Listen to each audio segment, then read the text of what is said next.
Hello everyone, welcome to my YouTube channel Pravit Shikha. आज की video में हम पढ़ेंगे इवैल्यूएशन डिवाइसेस। ठीक है, उससे पहले हम समझेंगे इवैल्यूएशन क्या होता है और ये कितने टाइप्स का होता है। तो अब हम अपनी वीडियो को स्टार्ट करते हैं। इवैल्यूएशन डिवाइसेस, इवैल्यूएशन क्या होता है?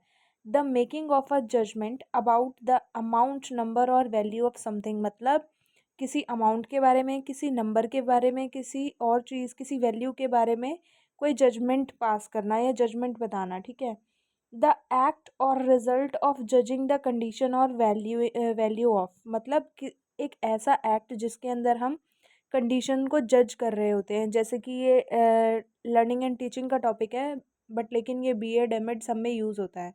ठीक है, मतलब सब में ये दे रखा है, तो इसको हम ध्यान से समझेंगे। इवैल्यूएशन का मतलब क्या होता है कि क्लासरूम में जो स्टूडेंट्स होते हैं, चिल्ड्रन होते हैं, उनको टीचर इवेल्युएट करता है। मतलब किस तरह से। ठीक है, सबसे पहली चीज़ है इसके अंदर educational evaluation. Educational evaluation is the evaluation process of characterising and appraising some aspects of an education process. Educational evaluation क्या होता है? एक ऐसा इवेल्यूशन प्रोसेस है जिसके अंदर अप्रेज किया जाता है या कैरेक्टराइज कर दिया जाता है एजुकेशन प्रोसेस के कुछ एस्पेक्ट्स के अंदर। ठीक है, फिर है evaluation tools, an instrument to transfer and implement educational objective into a practice which engage participants in the learning process. ऐसे इंस्ट्रूमेंट जिनको ट्रांसफ़र किया जाता है, इम्प्लीमेंट किया जाता है ऑब्जेक्टिव के लिए, प्रैक्टिस के लिए, जिससे कि लर्निंग प्रोसेस के अंदर पार्टिसिपेट में एंगेज हो सकें children. An educational tool should self sustain, मतलब कि खुद से वो सस्टेन होना चाहिए। जैसे कि उसकी शेप, ठीक है, शॉर्ट होना चाहिए, बट लेकिन कंप्लीट लर्निंग प्रोसेस में होना चाहिए।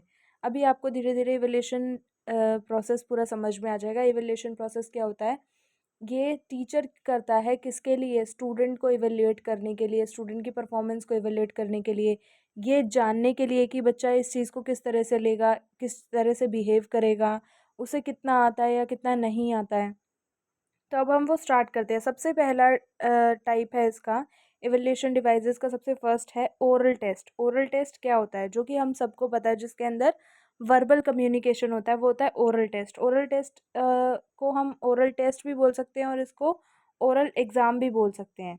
It's demonstrate that knowledge, presentation, speaking skills as well as ability to communicate. ये बताता है कि बच्चे को कितनी नॉलेज है, उसका प्रेजेंटेशन का वे कैसा है, उसकी स्पीकिंग स्किल्स कैसी हैं, और वो कितना कम्युनिकेट कर पाता है।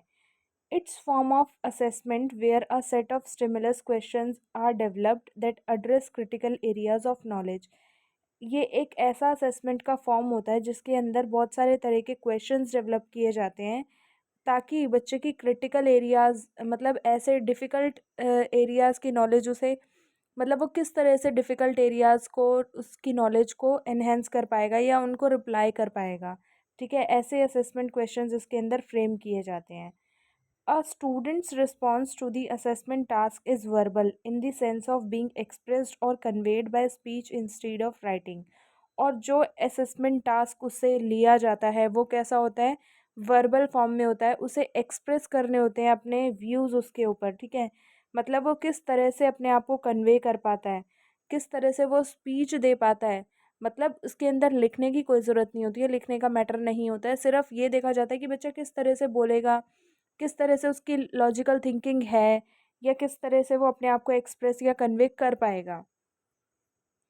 How can make better your oral test, किस तरह से अपने ओरल टेस्ट को हम बेटर कर सकते हैं, मतलब बच्चे किस तरह से बेटर कर सकते हैं। Preparation, reviewing concepts you will be tested on, identifying main details with in lecture notes, text books and other sources. मतलब पहले से प्रिपेयर करो, जो कॉन्सेप्ट है उसको रिव्यू करो, जो भी तुम्हारा टेस्ट होना है उस कॉन्सेप्ट को रिव्यू करो, डिटेल में जाओ और लेक्चर नोट्स लो, टेक्स्ट बुक से स्टडी करो, अदर सोर्सेज से, गूगल से, इंटरनेट की हेल्प लो।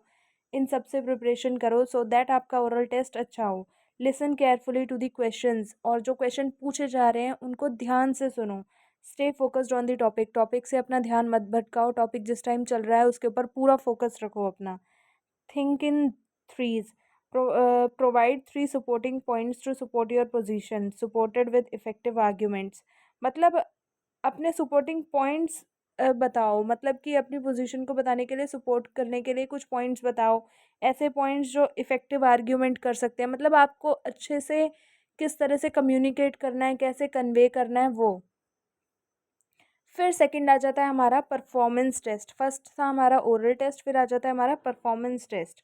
परफॉर्मेंस टेस्ट क्या होता है? Students to perform a task rather than select an answer from the readymade list. मतलब कोई पहले से बनी बनाई लिस्ट में से कोई एक आंसर पिक करने की जगह स्टूडेंट को खुद से वो टास्क परफॉर्म करना है, ठीक है। Permit an individualised approach to assessing abilities and performance. ये इंडिविजुअलाइज्ड अप्रोच को और उसकी एबिलिटीज़ और परफॉर्मेंस को बताता है। Put responsibility for monitoring what children and learning and what teacher are teaching। इसके अंदर ये रिस्पॉन्सिबिलिटी उनके ऊपर आ जाती है कि मतलब क्या बच्चा लर्न कर रहा है और टीचर क्या पढ़ा रहा है। फिर उसके बाद है difference to standardised test. It evaluates thinking skills such as analysis, synthesis, evaluation and interpretation of facts and ideas, skills which standardized test generally avoid. इसके अंदर क्या होता है, ये क्या इवेल्युएट करता है कि बच्चे की थिंकिंग स्किल्स कैसी हैं, वो किस तरह से क्वेश्चन को एनालाइज कर रहा है, वो किस तरह से सिंथेसिस कर रहा है, इवेल्युएट कर रहा है, और उसको अपने फैक्ट्स और आइडियाज़ को इंटरप्रेट कर रहा है, किस किस लेवल की उसकी स्किल्स हैं उसके पास, ठीक है। फिर है help teacher to plan a comprehensive developmentally oriented curriculum based on their knowledge of each child. मतलब ये टीचर को भी हेल्प करता है कि किस तरह से उसे अपना कॉम्प्रिहेंसिव प्लान डेवलप करना है, ऐसा करिकुलम डेवलप करना है जो कि बच्चों को, हर एक बच्चे की नॉलेज को एनहेंस करे, हर एक बच्चे को ईजिली वो समझ आ पाए। And also they provide valuable in depth information for parents, administrators and other policy makers. और ये क्या करता है, valuable information, depth information provide करता है पेरेंट्स को भी और उनके एडमिनिस्ट्रेटर्स को भी, और जो पॉलिसी मेकर्स होते हैं उनको भी। कंपोनेंट्स ऑफ परफॉर्मेंस टेस्ट, इसके अंदर क्या क्या आता है, डेवलपमेंटल चेकलिस्ट आती है, पोर्टफोलियोज आते हैं और समरी रिपोर्ट आती है। फिर उसके बाद आता है डेवलपमेंटल चेकलिस्ट। क्या होता है? Covering domain such as language and literacy, mathematical thinking and physical development. मतलब पेन और पेपर टेस्ट के थ्रू हम ये सब जान जान जाते हैं बच्चे का कि उसकी लैंग्वेज किस तरह की है, उसकी लिटरेसी कैसी है, मैथमेटिकल थिंकिंग किस तरह की है, या उसकी फिजिकल डेवलपमेंट किस तरह की है। Teachers use it throughout the year to create profiles of children, individualized progress in developing skills, acquiring knowledge and mastering important behaviors। Teachers use करते हैं इसको पूरे साल ताकि वो बच्चे की इंडिविजुअलाइज प्रोफाइल क्रिएट कर सके, डेवलपिंग स्किल्स किस तरह से प्रोग्रेस होनी है उनकी, एक्वायरिंग नॉलेज किस तरह की है, या कुछ important behaviours. Without checklist, teacher could not keep track on children progress toward widely accepted curriculum goals। मतलब बिना चेकलिस्ट के टीचर उनको क्या नहीं कर सकता, ट्रैक नहीं कर सकता थ्रू आउट द ईयर की उनकी परफॉर्मेंस किस तरह की है। Portfolios, these purposeful collection of children work illustrate their efforts, progress and achievement over time। मतलब पोर्टफोलियोज के अंदर ये आता है कि बच्चे ने पूरे साल में क्या किया है, क्या अचीव किया है, क्या उसकी प्रोग्रेस हुई है, क्या उसकी अचीवमेंट्स रही हैं। Without portfolio, difference in the quality of one's child work over the time might be hidden and children ability to take an active role in evaluating their own work ignored। मतलब अगर without portfolio teacher करता है, ठीक है, तो क्या होगा कि बच्चे की मतलब क्वालिटी नहीं पता चल पाएगी, उसकी हिडन रह जाएगी कुछ क्वालिटीज़, ठीक है, बच्चे की एबिलिटी नहीं आ पाएगी, उसका एक्टिव रोल नहीं पता चल पाएगा टीचर को। फिर है हमारे पास paper and pencil test. Paper and pencil test क्या होता है? ऑल्सो कॉल्ड ट्रेडिशनल टेस्ट, इसको ट्रेडिशनल टेस्ट भी कहा जाता है। An instrument for assessing individual differences along one or more given dimensions of behaviour. ऐसा इंस्ट्रूमेंट जो इंडिविजुअल के डिफरेंसेस को असेस करने में हेल्प करता है एक और अलग तरह के बिहेवियर से। In PPT students provide return response और रिटर्न आइटम्स। इसके अंदर क्या बच्चे करते हैं, रिटर्न में रिस्पॉन्स करते हैं रिटर्न आइटम्स की फॉर्म में। PPT paper and pencil test को बोला जा रहा है, पावर पॉइंट प्रेजेंटेशन नहीं है ये।